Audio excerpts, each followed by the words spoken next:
Қатты денелердің қысымы.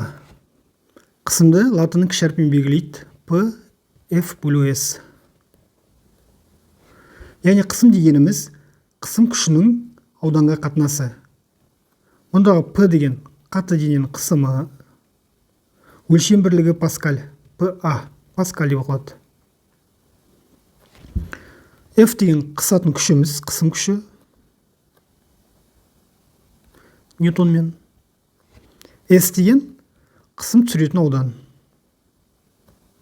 метр квадрат. Мысал ретінде айтайық, бұл формулада не көріп тұрмыз? Егер бізде ауданымыз бірдей күш түскенде, ауданымыз кіші болса, қысым көбейеді. Ауданымыз үлкен болса, қысым азаяды. Мысалы, мына суретке қарайық. Адам қарға түсіп кеткен, себебі ол шаңғысыз, ал табандары адамның аудандары кіші болғандықтан көп қысым түсіреді, қарға түсіп кетеді. Екінші суретте шаңғымен, бұл адам шаңғының ауданы адамның табандарының ауданынан 20 еседей көп. Яғни бұл кісінің қарға түсіретін қысымы, егер салмақтары бірдей болса, 20 есе аз болады. Сол себепті ол қарға батпай, қардың бетінде тұрады. Келесі мысал. Мына бала аяғымен тұрып, ал аяқтың табандарының ауданы кіші болғандықтан мұзды жарып өткен.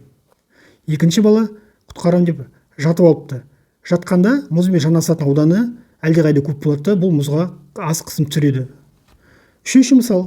Жылқының тісі және балықтың тісі. Мына балықтың тістері ұштары бар. Ол тістеген кезде жанасатын ауданымыз кіші болады, қысым көп түсіреді. Ал жылқы керісінше, тістері ұштары жоқ. Бұл тістегенде аудан үлкен болады, қысым аз болады. Күш табу үшін формуладан пропорция арқылы ауданды көбейтеміз қысымға. Аудан табу үшін күшті бөлеміз қысымға.